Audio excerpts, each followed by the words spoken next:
সুপ্রিয় শিক্ষার্থীবৃন্দ, অনলাইন ক্লাসে সকলকে স্বাগতম। আশা করি সবাই ভালো আছো, সুস্থ আছো। আজকে আমি তোমাদের সাথে আছি পলাশ চন্দ্রদেব, সহকারী শিক্ষক আইসিটি, আশারা উচ্চ বিদ্যালয়, হবিগঞ্জ সদর, হবিগঞ্জ। তো সুপ্রিয় শিক্ষার্থীবৃন্দ, আমি আজকে যে বিষয়ে তোমাদের সাথে ক্লাস নিব সেটা হচ্ছে তথ্য ও যোগাযোগ প্রযুক্তি, একাদশ ও দ্বাদশ শ্রেণীর। তো একাদশ ও দ্বাদশ শ্রেণীর ছাত্রদেরকে বলবো তোমরা আমার ক্লাসটি আজকে মনোযোগ সহকারে দেখবে। আজকে আমি যে টপিকস নিয়ে আলোচনা করব সেটা হচ্ছে সংখ্যা পদ্ধতি। সংখ্যা পদ্ধতি হচ্ছে তৃতীয় অধ্যায়ের একটা পার্ট। তোমরা হয়তো জানো তৃতীয় অধ্যায়ে দুটো পার্ট আছে, একটা হচ্ছে সংখ্যা পদ্ধতি আর একটা হচ্ছে লজিক গেট। তো আজকে আমরা সংখ্যা পদ্ধতি নিয়ে আলোচনা করব। তো আমরা প্রথমেই জেনে নিব যে সংখ্যা পদ্ধতি আসলে কি। বিভিন্ন সাংকেতিক চিহ্ন বা বিভিন্ন মৌলিক চিহ্ন, অঙ্ক বা ডিজিট ব্যবহার করে সংখ্যা লেখা ও প্রকাশ করার যে পদ্ধতি তাকে বলা হয় সংখ্যা পদ্ধতি। তো উপস্থাপন ও প্রকাশের উপর ভিত্তি করে সংখ্যা পদ্ধতি দুই ধরনের, একটা হচ্ছে পজিশনাল সংখ্যা পদ্ধতি, একটা হচ্ছে নন পজিশনাল সংখ্যা পদ্ধতি। আমরা আজকে পজিশনাল সংখ্যা পদ্ধতি নিয়ে আলোচনা করব।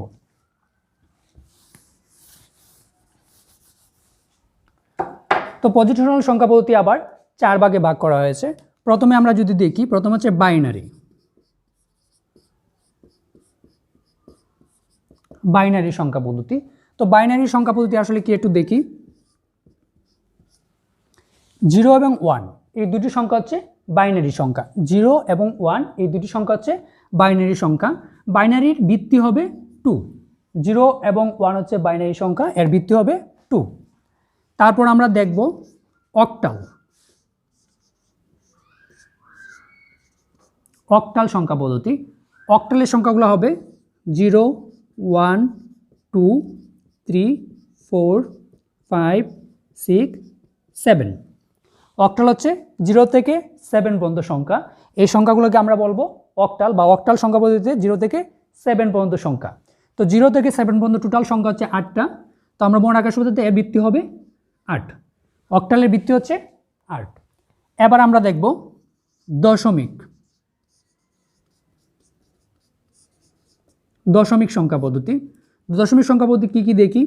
0, 1, 2, 3, 4, 5, 6, 7, 8, 9। 0 থেকে 9 পর্যন্ত বা 9 পর্যন্ত যে সংখ্যা পদ্ধতি সেটা হচ্ছে দশমিক সংখ্যা পদ্ধতি। দশমিক হচ্ছে 0 থেকে 9 পর্যন্ত, এর ভিত্তি হচ্ছে 10। এবার আমরা দেখব হেক্সাডেসিমাল।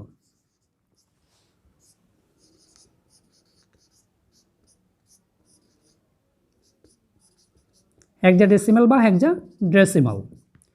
হেক্সাডেসিমাল সংখ্যা পদ্ধতিতে কী কী ডিজিট আছে, কী কী সংখ্যা আছে আমরা দেখব। 0, 1, 2, 3, 4, 5, 6, 7, 8, 9।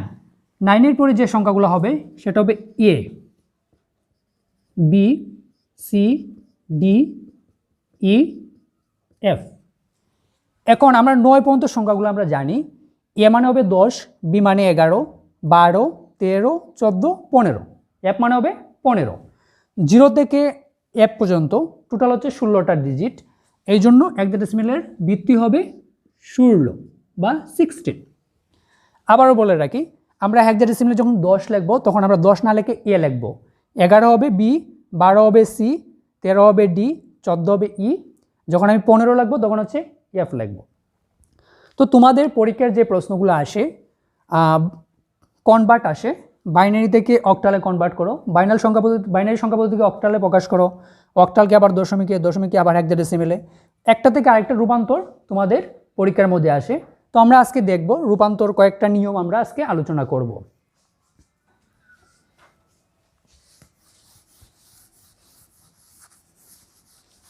আমরা আজকে দেখব হচ্ছে দশমিক থেকে অন্যান্য সংখ্যা পদ্ধতি কীভাবে যাওয়া যায়। প্রথমে একটু আলোচনা করে নিই দশমিক। দশমিক থেকে যদি আমরা এখানে দেই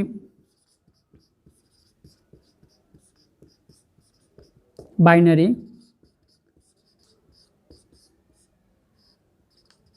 অক্টাল,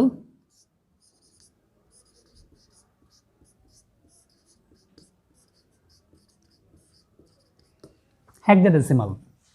দশমিক থেকে যখন আমি বাইনারিতে যাব, দশমিক থেকে যখন আমি অক্টালে যাব, দশমিক থেকে যখন আমি হেক্সাডেসিমালে যাব, তখন আমি কি করব? তখন মূলত প্রথমে আমি ভাগ করব, ভাগ এবং গুণ। দশমিক থেকে যখন আমি বাইনারিতে যাব, দশমিক থেকে যখন আমি অক্টালে যাব, দশমিক থেকে যখন হেক্সাডেসিমালে যাব, তখন আমি ভাগ এবং গুণ করব। এখন কখন ভাগ করব, কখন গুণ করব? আমি পূর্ণ সংখ্যাকে ভাগ করব আর ভগ্নাংশকে গুণ করব। পূর্ণ সংখ্যাকে ভাগ করব, ভগ্নাংশে গুণ করব। কত দিয়ে ভাগ করব, কত দিয়ে গুণ করব, সেটা হচ্ছে প্রশ্ন। এবার আমরা জানি যে বাইনারির ভিত্তি হচ্ছে 2, অক্টালের ভিত্তি হচ্ছে 8, হেক্সাডেসিমাল ভিত্তি হচ্ছে 16। তো আমরা যখন দশমিক থেকে বাইনারিতে যাব, তখন 2 দ্বারা ভাগ করব, 2 দ্বারা আবার গুণ করব। দশমিক থেকে যখন অক্টালে যাব, তখন 8 দ্বারা ভাগ করব, 8 দ্বারা গুণ করব। দশমিকতে যখন আমি হেক্সাডেসিমালে যাব, তখন 16 দ্বারা ভাগ করব, 16 দ্বারা গুণ করব। এখানে একটা বিষয় যে কখনো দশমিকের যে ভিত্তি আমরা জানি 10, সেটা আমরা কখনো কাজে লাগাবো না। তো আমরা দেখি প্রথম দশমিক থেকে বাইনারি একটা করে দেখি।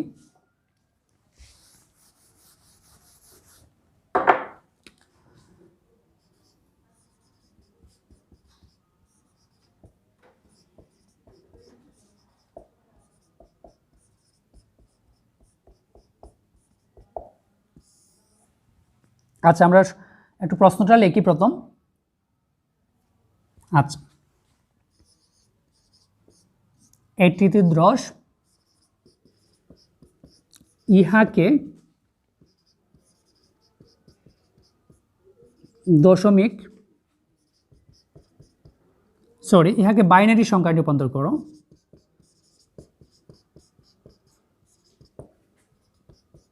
সংখ্যায় রূপান্তর করো। এখানে আমরা একটা বিষয় আলোচনা করি, গুরুত্বপূর্ণ একটা বিষয়, যে এই 10 দ্বারা বুঝবো আমরা দশমিক সংখ্যা। যদি ভিত্তি দেওয়া থাকে, এই ভিত্তি দ্বারা আমরা বুঝবো যে এটা কী ধরনের সংখ্যা। 10 দেওয়া আছে, তো আমরা বুঝে নিলাম দশমিক সংখ্যা। তো ইহাকে বাইনারি সংখ্যায় রূপান্তর করো। তো আমরা জানি যখন আমি, এটা একটা পূর্ণ সংখ্যা, যখন আমি দশমিক থেকে বাইনারিতে যাব, এর আগে একটু আলোচনা করেছিলাম যে আমরা কি করব, ভাগ করব, পূর্ণ সংখ্যাকে ভাগ করব। দেখি আমরা কিভাবে করা যায়। আমরা প্রথম 83কে ভাগ করব কত দ্বারা? 2 দ্বারা। তো তোমরা ভাগ করতে পারো আলাদাভাবে। 83কে যদি আমি 2 দ্বারা ভাগ করি, তাহলে আমার কি আসবে? 40। 41 দুগুণি কত আসে দেখো। যদি আমার 41 দুগুণি আমার আসবে, দেখো এখানে 82 আসবে, তাই না? আমার ভাগশেষ কত থাকবে? 1 থাকবে। তো আমি এখানে লিখতে পারি 41 বা 41, ভাগশেষ আমার 1 বা 1। আমার ভাগশেষটা নিয়ম হচ্ছে, আমার ভাগফলটা এখানে লিখবো, ভাগ করার পর যে ভাগফলটা আসবে সেটা এখানে লিখবো, আর ভাগশেষটাকে টান দিয়ে রেখে দিব। আবার যদি করি 2 দ্বারা করলে কি হবে? 20 দুগুণি 40 আসবে, ভাগশেষ কী থাকবে? 1।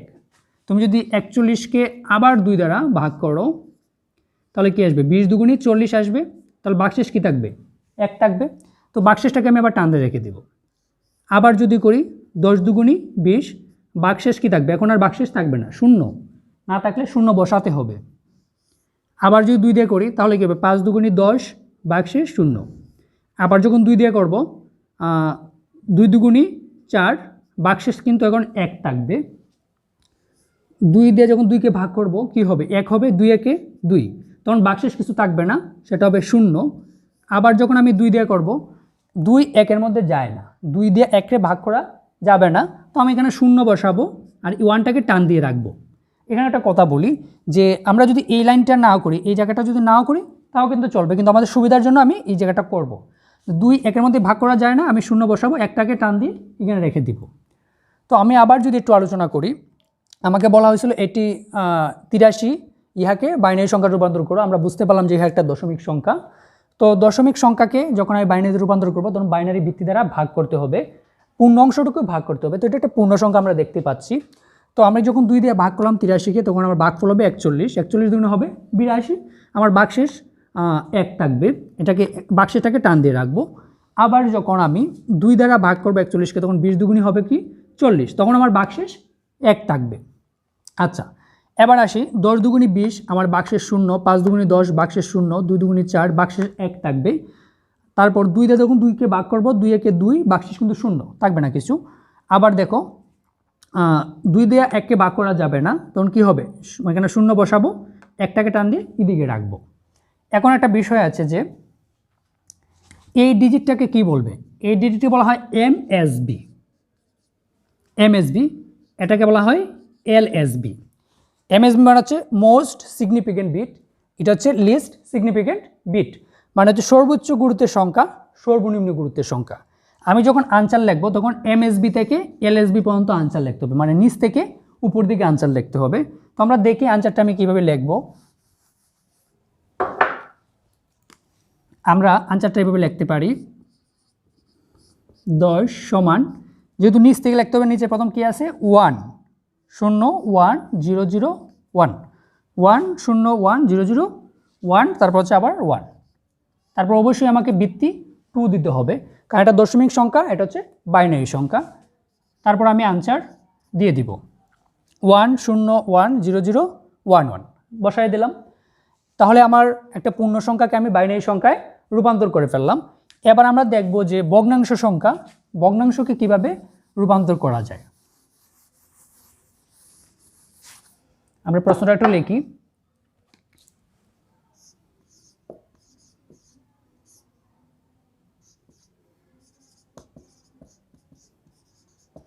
আমরা দেখলাম একটা ভগ্নাংশ, যেহেতু দশমিক আকারে আছে একটা ভগ্নাংশ, ইহাকে বাইনারি সংখ্যায় রূপান্তর করো। আচ্ছা, ভগ্নাংশ যখন আমি রূপান্তর করব তখন আমি কি বলেছিলাম যে আমাকে অবশ্যই গুণ করতে হবে, কত দ্বারা, বাইনারির ভিত্তি দ্বারা গুণ করতে হবে। তো আমরা সেটাই করব। আমি বাইনারি ভিত্তি 2 দ্বারা এটাকে গুণ করব, তাহলে কত হবে 0.60 আসবে। এবার আমি কি করব, দশমিকের যে আগে যে সংখ্যাটা থাকবে সেটাকে আমি টান দিয়ে এখানে রাখবো, দশমিকের আগের সংখ্যাকে আমি টান দিয়ে আবার রাখবো, আর দশমিক পরের সংখ্যাটাকে আমি আবার গুণ করব। তাহলে কি আসবে দেখো 1.20 আসবে। এটাকে তোমরা ক্যালকুলেটর অবশ্যই ইউজ করতে পারো। এটাকে যখন আমি 2 দ্বারা গুণ করব 1.20 আসবো। দশমিকের আগে কত আছে 1 আছে, 1টাকে আমি টান দিয়ে রাখবো, তারপর আবার দশমিকের পরের সংখ্যাটাকে আবার আমি গুণ করব, তাহলে কি আসবে 0.40 আসবে। আচ্ছা, এখন আমি দশমিকের আগের সংখ্যা কত, শূন্যটাকে টান দিয়ে রাখবো, আবার আসি 0.40 × 2, এটাকে যখন আমি করব 0.80 আসবে। আমি 0টাকে টান দিয়ে রাখলাম, 0.80কে আমি যখন 2 দিয়ে গুণ করব তখন হবে 1.60, এটা গুণ করলে আসবে 1.60। আমি 1টাকে টান দিয়ে রাখলাম। এখন আবার দশমিকের পরের সংখ্যা কত আছে 0.60, 0.60কে যদি আমি আবার 2 দিয়ে গুণ করি তাহলে দেখো আসবে হচ্ছে 1.20, আবার 1, আমি 1কে টান দিয়ে রাখলাম। তো এখানে একটা বিষয় লক্ষ্য করো, আমি এই যে 60টা আবার পুনরায় চলে আসলো নাকি। এখন আমি যদি আবার করি 0.20কে আবার 2 দ্বারা গুণ করতে হবে, তার মানে কি আবার এই লেখাটা বারবার আসবে। তাহলে আমরা কি করব তাহলে এখন, তো আমরা কি করব, যে সংখ্যাগুলো দেখব যেইভাবে হয়ে যাচ্ছে আমরা এটা করব না, আমরা 5 ঘর অথবা 6 ঘর পর্যন্ত করে আমরা রেখে দেব। এই 1 2 3 4 5 অথবা 6 ঘর পর্যন্ত আমরা করে রেখে দেব। তাহলে আসল নিয়মটা আসলে কি, আসল নিয়মটা হচ্ছে যতক্ষণ না পর্যন্ত পূর্ণ সংখ্যা না আসে ততক্ষণ পর্যন্ত আমাকে বারবার গুণ করতে হবে। পূর্ণ সংখ্যা মানে কি, দশমিকের পরে শূন্য হয়ে যাবে, পূর্ণ একটা সংখ্যা যতক্ষণ পর্যন্ত না আসে তখন পর্যন্ত আমরা গুণ করতে থাকবো। তো এখানে আমি দেখতেছি যে আমরা যদি সারা জীবনও গুণ করি তাহলে কি পূর্ণ সংখ্যা আসবে কি, আসবে না। সেই জন্য এই ধরনের সংখ্যার ক্ষেত্রে বা যদি আমরা সবসময় 5 বা 6টা ঘর বন্ধ করে রেখে দিব। এখন এখানে কি হবে একটু দেখি, এখানের এই প্রথম বিটটা হবে এমএসবি, এটা হবে LSB, most significant bit, least significant bit. তো আমরা যখন লিখবো আনসার লিখবো তখন অবশ্যই আমাকে মোস্ট সিগনিফিকেন্ট বিট থেকে লিস্ট সিগনিফিকেন্ট বিটের দিকে লিখতে হবে, মানে উপর থেকে নিচে দিতে হবে। আগেরটাকে ছিল নিচ থেকে উপরে। তো আমরা আনসারটা একটু দেখি কিভাবে লেখা যায়। 0.3010 ইকুয়াল, অবশ্যই আমাকে উপর থেকে লিখতে হবে 0 1 0 0 1 1, অবশ্যই এখানে দশমিক দিতে হবে, দশমিক দিয়ে তারপর আনসারটা আমাকে লিখতে হবে। আচ্ছা, তারপর এটার কি হবে, এখানে বাইনারি হবে 2, বুঝতে পারলাম কি, আমরা অবশ্যই দশমিক দিব 0 1 0 0 1 1, 2 দিলাম, এখানে আমি আনসার দিব। আবার অনেকে এখানে এরপরে ডট ডটও দিতে পারো, কোনো সমস্যা নেই, ডট ডট না দিলেও চলে। আচ্ছা, এবার আরেকটা অঙ্ক করলে আশা করি তোমরা একদম ক্লিয়ার হয়ে যাবা।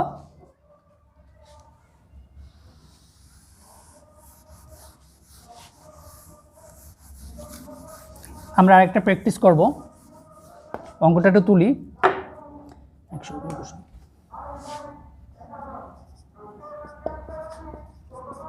121.25 10 ইহাকে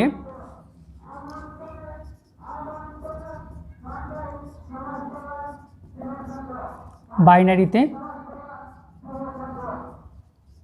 রূপান্তর করো। তো আমরা এই সংখ্যাটাকে এখন বাইনারিতে রূপান্তর করব। তো আমরা জানি, এর আগে করে আসছি, যে পূর্ণ সংখ্যাকে আমরা ভাগ করব আর ভগ্নাংশটাকে আমরা কি করব, গুণ করব। কত দ্বারা? যে সংখ্যাতে যাব তার ভিত্তি দ্বারা। তো আমরা বাইনারিতে যাচ্ছি, বাইনারির ভিত্তি হচ্ছে 2, এটা দিয়ে আমরা করব। তো আমরা 121কে আমরা যদি 2 দ্বারা ভাগ করি তাহলে কি আসে দেখো। আমরা যদি 60 দ্বারা করি তাহলে 120 চলে আসে, তাই না? তাহলে বাকশেষ কী থাকবে? 1। তো আমার এখানে ভাগফলটা হবে 60, বাকশেষটা আমি 1টা টান দিয়ে রেখে দিলাম। আবার আমরা 2 দিয়ে যদি করি তাহলে কি হবে দেখো, 30 হবে। বাকশেষ কী হবে? 0, 0টা টান দিয়ে রেখে দিব। 2 দিয়ে যখন করব তখন কি হবে? 15, 15 2 30, বাকশেষ কী হবে? 0। আবার যখন আমি 2 দিয়ে করব 7 2 14 হবে, বাকশেষ কিন্তু আমার 1 থাকবে। আবার যখন 2 দিয়ে করব 3 2 6, বাকশেষ কিন্তু আমার 1 থাকবে। আবার যখন 2 দিয়ে করব 2 1 2, আমার বাকশেষ কি থাকবে? 1 অবশ্যই থাকবে। আবার যখন 2 দিয়ে করব কতবার যাবে? 0 বার যাবে, বাকশেষটা তখন আমি রেখে দিলাম। 0 বার যাবে মানে 1টাকে আমি টান দিয়ে রেখে দিব। আচ্ছা, আবার একটু দেখি। আমি যখন 121কে যখন আমি 2 দ্বারা ভাগ করব, আমার ভাগফল কত হবে? 60 হবে। আর বাকশেষ যেটা থাকবে 1, সেটাকে টান দিয়ে রাখলাম। আবার যখন আমি 60কে যখন 2 দ্বারা ভাগ করব তখন 30 হবে, বাকশেষ হবে 0। আবার যখন 2 দিয়ে করব তো 15 হবে, বাকশেষ হবে 0। আবার যখন 7 দিয়ে 2 দিয়ে যখন 15কে ভাগ করব তখন কি হবে? 7 2 14, বাকশেষ হবে 1। আবার যখন আমি 2 দিয়ে 7কে ভাগ করব তখন 3 2 6 হবে, বাকশেষ হবে 1। আবার 2 দিয়ে যখন আমি আবার 3কে করব তখন কি হবে দেখো, 2 1 2, মানে একবার যাবে, বাকশেষ হবে 1। এখন এখানে একটা বিষয়, 2 1-এর মধ্যে যাবে না, সেই জন্য আমি 0 বসাবো আর 1টাকে টান দিয়ে রেখে দিব। তো আমরা এখানে জানি, এখানে যে প্রথম বিটটা হবে এটা এমএসবি বিট, এটা হবে LSB bit, most significant bit, least significant bit. এবার আমরা পরের অংশটুকু করে ফেলি। পরের অংশটুকু আমরা যদি করি, আচ্ছা, এটাকে ভগ্নাংশ আমরা কী বলছিলাম, যে আমরা ভগ্নাংশটাকে আমরা গুণ করে দিব। 2 দিয়ে যদি গুণ করি 0.50 আসবে। দশমিকের আগে কি? 0, আমি 0টাকে টান দিয়ে বসাবো। আবার দশমিকের পরের সংখ্যাটাকে আমি যদি করি 2 দিয়ে করলে তখন কিন্তু আমার 1 হয়ে যাবে। তার মানে কি? পূর্ণ সংখ্যা চলে আসতেছে। দশমিকের পরে 0 মানে কি? পূর্ণ সংখ্যা চলে আসতেছে, আমি এই 1টাকে বসাই দিব। এবার আমি আনসারটা কীভাবে লিখব দেখো, 121.25 10 সমান চিহ্ন দিলাম। আমাকে অবশ্যই এটা নিচ থেকে লিখতে হবে, মনে রাখে যেন আমাকে অবশ্যই এটা নিচ থেকে লিখতে হবে। তাহলে কী হবে? 1 1 1 1, প্রথম 4টা 1, তারপর 2টা 0, এরপর হচ্ছে 1, 2টা 0, এরপর হচ্ছে 1। আচ্ছা, 4টা 1 0 0 1, তারপর আমি অবশ্যই দশমিক দিতে হবে। এটা কি হবে?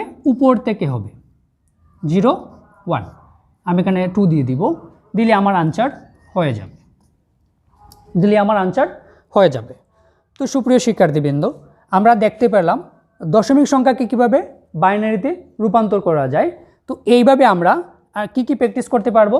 দশমিক থেকে যখন আমরা অক্টালে যাব, দশমিক থেকে যখন হেক্সাতে যাব, তখন কিন্তু সেম নিয়ম। আমরা যখন দশমিক থেকে যখন অক্টালে যাব তখন কি হবে? 8 দ্বারা ভাগ করব আর গুণ করব। দশমিক থেকে যখন আমরা হেক্সাতে যাব তখন কি করব? 16 দ্বারা ভাগ করব ও গুণ করব। তো আজকে তোমাদের সাথে এইটুকু পর্যন্তই। দেখা হবে অন্য ক্লাসে অন্য একটা টপিকস নিয়ে। এর আগ পর্যন্ত সবাই ভালো থাকো। একটা কথা বলি যে স্ক্রিনের মধ্যে আমার মোবাইল নাম্বার দেওয়া থাকবে, যদি কারো কোনো ক্লাসটা বুঝতে সমস্যা হয় তোমরা মোবাইলে আমার সাথে অবশ্যই যোগাযোগ করতে পারো। তো সকলকে ধন্যবাদ, সবাই ভালো থাকো।